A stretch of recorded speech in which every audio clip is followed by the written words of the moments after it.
When I was in Ghana, the early part of my life in Ghana was spent in Odumase, which was a proper village with barely electricity or barely much buildings. But I think later on, when I was probably about 4 or 5 years old, I moved to the capital, which is Accra in Ghana.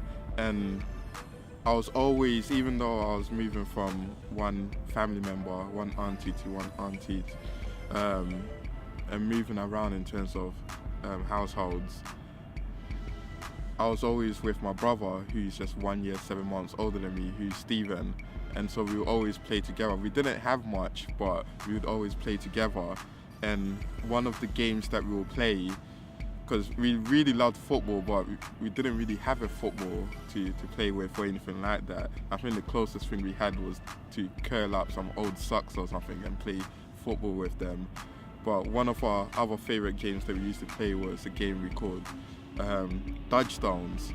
So the aim of the game was to dodge the stone, and we normally are good at it because if you're watching it, then you see the stone coming at you, then you dodge it. So I'll throw it at Steven, and he would dodge it, and he would throw it at me, and I would dodge it. But I remember one day, and it's actually so clear in my mind, but I remember one day he threw it, and I must have been distracted, and I didn't see the stone coming, so the stone was just literally, I must have been looking somewhere else, and the stone literally coming at me, and it whacked me right over there on my eyes, and it left the scar.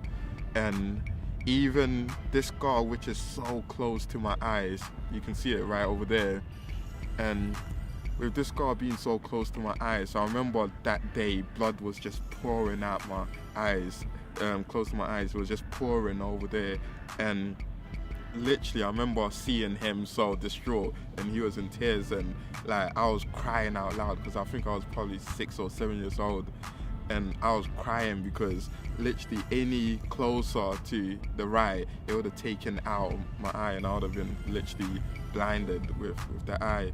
But blood was just pouring out. I remember them holding me down and sewing it, and literally sewing it with stitches with no painkiller or anything. I remember screaming. It feels like I can literally even feel the pain right now of knowing that it was literally stitched together, and it left this scar that I look in the mirror every single day, and I see it, and it reminds me of that game that we used to play. We never played it again after that, but this scar is always a reminder of that.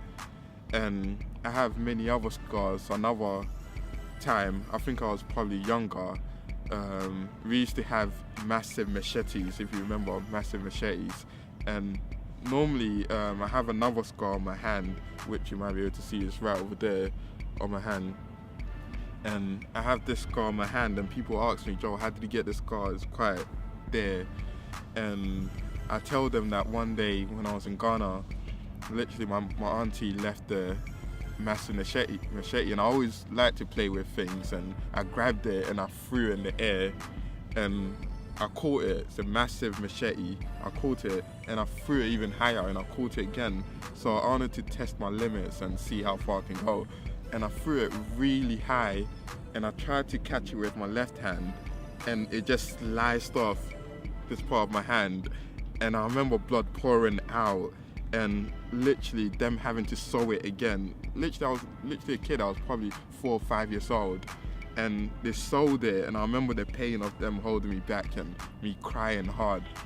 And these scars that I have, whether it's this one or the ones on my hand, is so visible that people can see.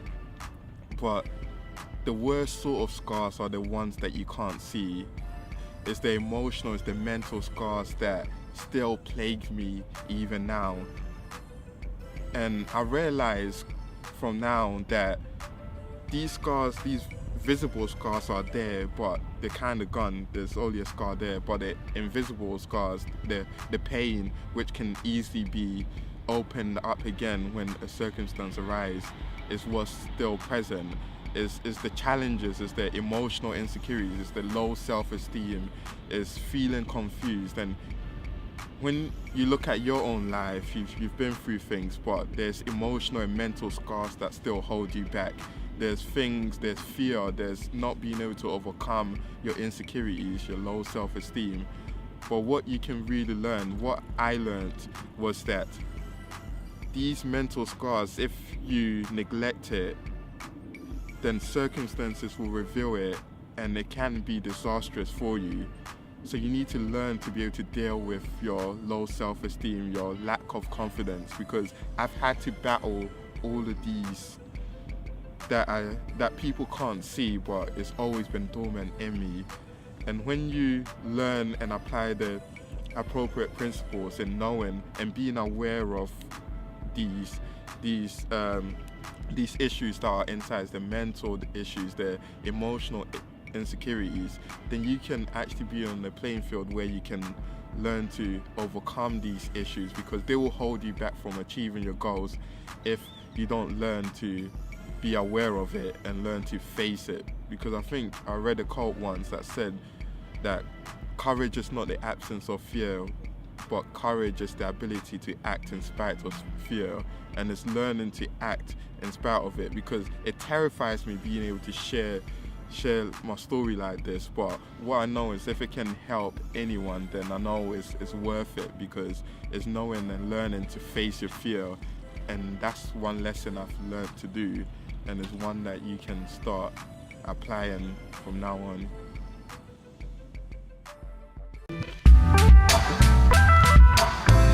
It was literally orange road where there's rocks, you can cut yourselves. There's snakes where they're literally poisonous, and things are so dangerous in that instance. And knowing that my life was on the edge,